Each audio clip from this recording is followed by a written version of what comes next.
Hi welcome to tech bill Tamil all of you. நாங்கள் கடந்த வீடியோவில் ஹியூமன் ரைட்ஸ் சம்மந்தமாக ஒரு ஓவராலாக ஒரு சப்ஜெக்ட் ஒன்று நாங்கள் அந்த வீடியோவில் பார்த்துருந்தோம். ஹியூமன் ரைட்ஸ்னால் என்னன்னு சொல்லி.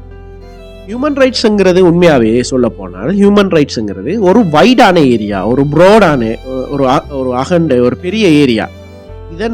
இதைத்தான் ஹியூமன் ரைட்ஸ்ன்னு சொல்லி ஒரு ஏரியாக்குள்ளே கொண்டு வர இயலாது.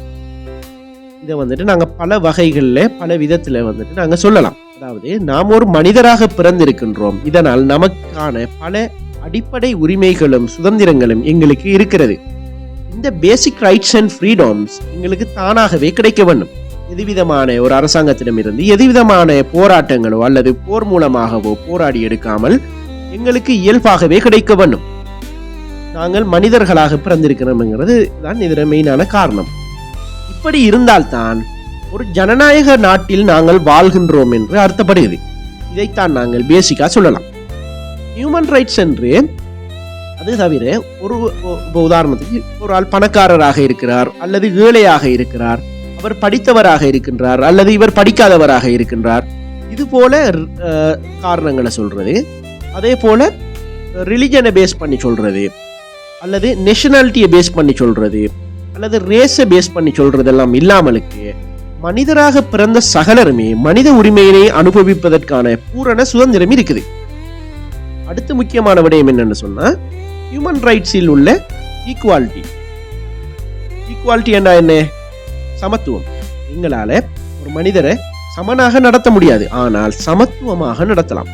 உதாரணமாக நாங்க சொல்றோம்னு சொன்னா ஒரு பயணம் போறதுக்காக நாங்க நிக்கிறோம். அந்த சமயத்துல ஒரு ரெயின்லயோ அல்லது பஸ்லயோ நாங்க பயணம் போறதுக்காக நிக்கிறோம்.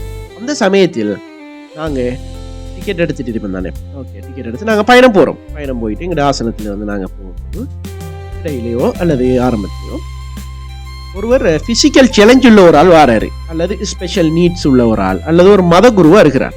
இந்த சமயத்தில் நாங்கள் அவருக்கு எழுந்து ஆசனம் கொடுக்குறோம் தானே, அதைத்தான் அமர்றதுக்காக நாங்கள் அவருக்கு கொடுக்குறோம் தானே, அதைத்தான் நாங்கள் என்ன செய்கிறோம்னு சொன்னால் சமத்துவமாக நடத்துறது என்று சொல்கிறோம். இன்னும் சொல்ல போனோம்னு சொன்னால் ஒரு மனிதன் கண்ணியம், டிக்னிட்டி, செல்ஃப் ரெஸ்பெக்டிவ், இதை பாதுகாப்பது தான் ஒரு மனித உரிமை சொல்லலாம். நாங்கள் சரிதானே, இதை பாதுகாக்கிறதும் ஒரு மனித உரிமை நாம் சொல்றது போல. சரியானே. அடுத்து எப்படின்னு சொன்னா ரைட்ஸ் டு லைஃப், அவர் வாழ்றதுக்கான உரிமை, ஃப்ரீடம்ஸ், சுதந்திரம், ஈக்குவாலிட்டி, என்ன சமத்துவம், இப்போ நம்ம சொன்ன விடயம். அதே போல கருத்து சுதந்திரம், ஃப்ரீடம் ஆஃப் எக்ஸ்பிரஷன், அவரோட கருத்தை நாங்கள் என்ன செய்யலாம், அவரை அவரோட கருத்தை சொல்றதுக்கு அவருக்கு சுதந்திரம் இருக்குது. அதே போல ஃப்ரீடம் ஆஃப் ரிலிஜன், அவர் வேண்டிய மதத்தை என்ன செய்யலாம், பின்பற்றலாம். அதே போல ரைட்ஸ் டு எஜுகேஷன், ஸ்ரீலங்கா பொறுத்த மட்டும் 14 வயது மட்டுக்கும் கட்டாய கல்வி இருக்குது. சரிதானே. அடுத்தது ரைட்ஸ் டு பிரைவசி. பிரைவசி என்ன? இன்னொரு ஆள்ற ஒரு மானம் சம்பந்தமான விடயங்கள்ல நாங்கள் என்ன செய்யலாது, அவரை பத்தி நாங்க சொல்ல இயலாது. சரிதானே.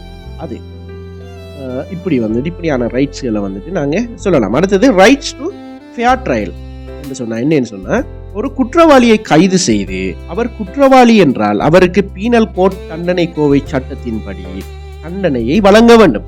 அல்லது அவர் ஒரு நிரபராதியாக இருக்கார் என்று வச்சுக்கொள்ளுங்களேன், அதற்கான நடவடிக்கைகளை மேற்கொண்டு அவரை விடுதலை செய்ய வேண்டும். அவர் குற்றவாளியாக இருந்தால் கூட அவருக்கு ஹியூமன் ரைட்ஸ் இருக்குது. என்னென்னு சொன்னால் அவர் என்பது சகலருக்கும் அவசியமானதாகவும் அறிந்திருக்க வேண்டியது ஒன்றாகவும் இருக்குது. ஏனென்று சொன்னா மனித உரிமைங்கிறது மனித வாழ்வில் 2 கலந்ததாக இருக்குது. எங்களுக்கு நாங்க இதை அறிந்திருந்தா தான் எங்களுடைய மனித உரிமை மீறப்படுகிறதா என்று சொல்லி நாங்க சம்பந்தமாக பார்க்கலாம். அதே போல எங்களுக்கு எப்படி என்ன சொன்னா இந்த ஃப்ரீடம் ஆஃப் எக்ஸ்பிரஷன் சொல்றேன்னு சொன்னா இது கருத்து சுதந்திரம். வேண்டிய நேரத்தில் வேண்டிய கருத்தை நாங்க பரப்ப இயலாது. உரிய நேரத்தில் தான் நாங்கள் உரிய கருத்துக்களையும் நாங்கள் சொல்ல வேண்டும். இதுதான் கருத்து சுதந்திரம். இதை மிஸ்யூஸ் பண்ணக்கூடாது. இடம், பொருள், ஏவல், இது 3ஐயும் நாங்கள் பார்த்து பயன்படுத்தி கொள்ளணும். அடுத்ததாக என்னன்னு சொன்னால் ஒரு மனிதருக்கு ஹியூமன் ரைட்ஸ், மனித உரிமை மீறப்படுகின்ற சந்தர்ப்பம் இருக்கும் தானே, வயலேஷன் ஆகின்ற அந்த சமயங்களில் இதற்கான ரெமிடி, அந்த தீர்வு அல்லது அந்த சொல்யூஷனை நாங்கள் என்ன செய்யலாம்னு சொன்னால் ஸ்ரீலங்கா ஹியூமன் ரைட்ஸ் கமிஷனுக்கு சென்று இப்படியான ஒரு விடயம் ஒன்று எங்களுக்கு நடந்துட்டு இதுக்கான கம்ப்ளைண்ட் ஒன்று நாங்கள் மேற்கொள்றோம்னு சொல்லி அதற்கான சொல்யூஷனை எடுத்து தர சொல்லி நாங்கள் கேட்கலாம். அடுத்ததாக சுப்ரீம் கோர்ட், உச்ச நீதிமன்றம், உயர் நீதிமன்றம் சொல்லுவாங்க. அதில் அந்த நீதிமன்றம் சென்று நாங்கள் வழக்கு தாக்கல் செய்யலாம். இது எத்தனை நாளைக்குள்ளேன்னு சொன்னால் உங்களுக்கு ஹியூமன் ரைட்ஸ் வயலேஷன் ஆகி 30 நாளைக்குள்ள நீங்கள் வழக்கை தாக்கல் செய்யலாம். 31வது நாள் சென்றால் கூட உச்ச நீதிமன்றம் உங்களுடைய வழக்கை ரிஜெக்ட் செய்யும். இதைத்தான் ஸ்ரீலங்கா கான்ஸ்டிடியூஷன் ஆர்டிகல் 126 என்ன சொல்லுதுன்னு சொன்னா, ஒரு இலங்கை குடிமகனுக்கு மனித உரிமை மீறப்படும் போதோ வயலேஷன் ஆகின்ற பொழுதோ வித்தின் 30 days 30 நாளைக்குள்ளே அவர் சுப்ரீம் கோர்ட்ல வழக்கு தாக்கல் செய்து தனக்குரிய தீர்வை பெற்றுக்கொள்ளலாம்.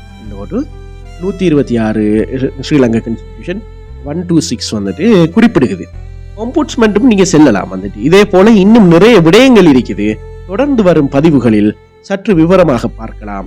இதே போல political rights, economical rights, social rights, அதே போல நாங்க இன்னும் பல வகையான கேட்டகரிஸ் எப்படி இருக்குது ஹியூமன் ரைட்ஸ்ல, அதே போல சர்வதேச மனித உரிமைகள் எப்படி வேறுபடுகிறது இலங்கைக்கும் மற்ற நாடுகள்ல இருந்தும் எப்படி வேறுபடுகிறது, குறிப்பாக ஐரோப்பியா அதே போன்று ஐக்கிய இராச்சியம் போன்ற நாடுகள்ல இருந்து எப்படி வித்தியாசப்படுகிறது, அதே போல மனித உரிமைகளின் தோற்றம் எப்படி இது இவேலுவேட் ஆகி வந்துச்சு என்று போட்டு பார்க்கலாம். UDHR போன்ற அதில் சப்ஜெக்டுகளையும் நாங்கள் பார்க்க இருக்கிறோம்.